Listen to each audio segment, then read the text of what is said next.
Let's now turn our attention to the Middle East. Israel's military says it is now looking into how a Hezbollah drone entered the country without triggering an alert, killing 4 soldiers and injuring more than 60 others on Sunday.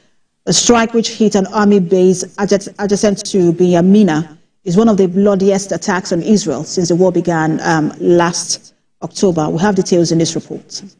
A drone attack by Hezbollah on an Israeli army base has killed 4 soldiers, injuring more than 60 persons. The Israel's military said it would look into how the drone entered Israel without triggering an alert. UN peacekeepers said Israeli soldiers breached one of its posts in southern Lebanon in violation of international law, according to New Zealand Foreign Minister tweet on X, where he stated that Israel's actions in Lebanon undermine United Nations peacekeeping and humanitarian mission in the country. The 27 members agreed on asking Israel to stop attacking UNIFIL. Many European members are participating in this mission. Their work is very important. It's completely unacceptable attacking United Nations troops. In response, the Israeli military said one of its tanks backed into the post as it was evacuating wounded soldiers, accusing Hezbollah of operating in areas near UNIFIL posts.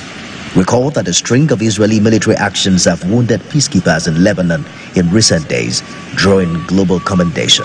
Now the United States of America has promised to send an advanced anti-missile system alongside troops to operate it to Israel, in claim to help bolster Israel's air defenses following Iran's unprecedented attacks against Israel in April and again on the 1st of October.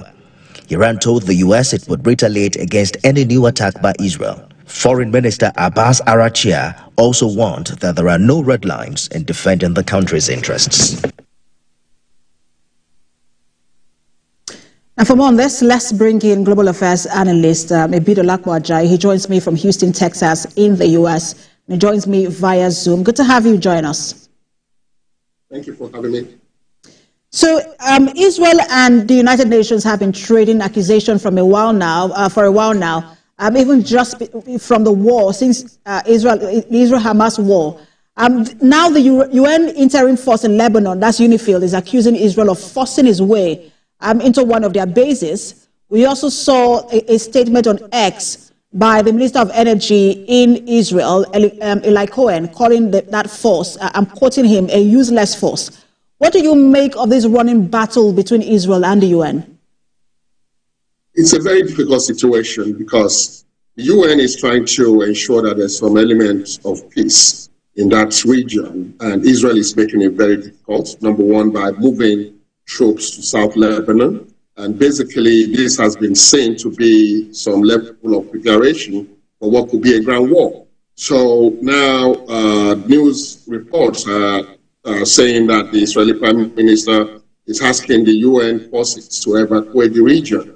And that's going to be a difficult one because of all the agreements that the UN had made to have some substation there to prevent exactly what is happening right now. So it's a very tough situation. I don't think the UN are going to withdraw troops, and it will be difficult for Israel to attack with UN troops present on the ground.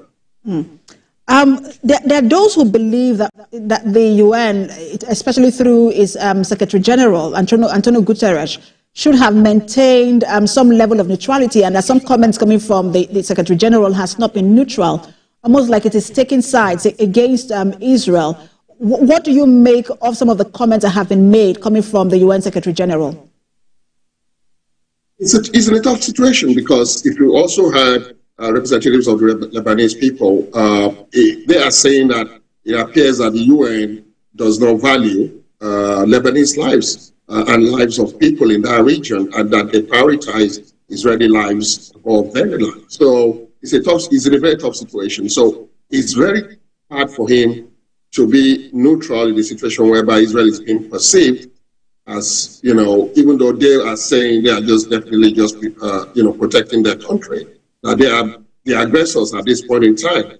Because right now they are fighting on so many fronts. They're attacking Iran with missiles sent over there and now into Lebanon. So it's a tough situation for the UN Secretary General to be in. but I feel like he's taking the best possible position at the present time. It is really a delicate balance. But let's get to statements coming from some countries, about 40 of them, and they're the ones who contribute to the United Nations peacekeeping mission in Lebanon. Some of them, 40 of them, have now condemned the recent Israeli attacks on the mission and called for an investigation into the incident. Is Israel at a risk of isolation at this point? Yes, they are, because if you are not agreeing to a ceasefire on several fronts, then you are going to be seen as perhaps the aggressor. And obviously, Israel is always, putting up forward a position where they have been attacked by terrorists from Hezbollah, from Hamas. Now the narrative is beginning to change a little bit, that perhaps they are the ones terrorizing the folks in Lebanon. So it's a very, very delicate situation. They have to tread carefully. They need to put all options back on the table and think about having a peaceful solution before they lose the support of a lot of countries that have already been sympathetic to them in recent times. And I also want to talk about the call for a ceasefire agreement between Israel and Lebanon and Hezbollah. It now seems like a call for two different ceasefire agreements. One of them is still very shaky. That's the Israel-Hamas ceasefire deal that has been on for a while. What are the chances of having another ceasefire deal? That's the Israel-Hezbollah ceasefire deal. I'm not sure that's going to happen, because if you look at Israel's record, they always retaliate.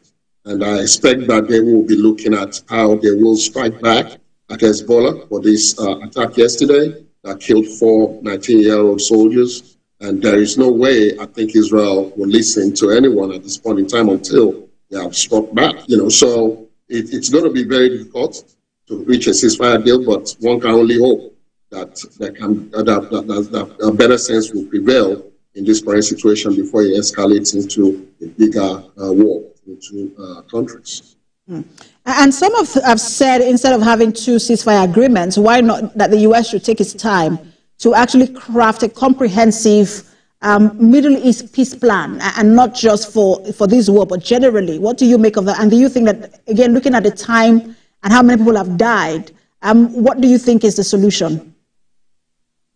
The ceasefire is definitely the only solution to resolve all this, because we have to be sure that both parties can come to the table, all the parties actually come to the table and find a solution that works for them. Because if it continues at this rate, it's just going to get escalated. Iran is probably going to get more involved, and it's just going to potentially lead to a bigger war that will have ramifications for the rest of the world. So a peace or a ceasefire is definitely the way forward. And one can only hope maybe if the U.S. starts to lean a little bit more on the Israeli Prime Minister.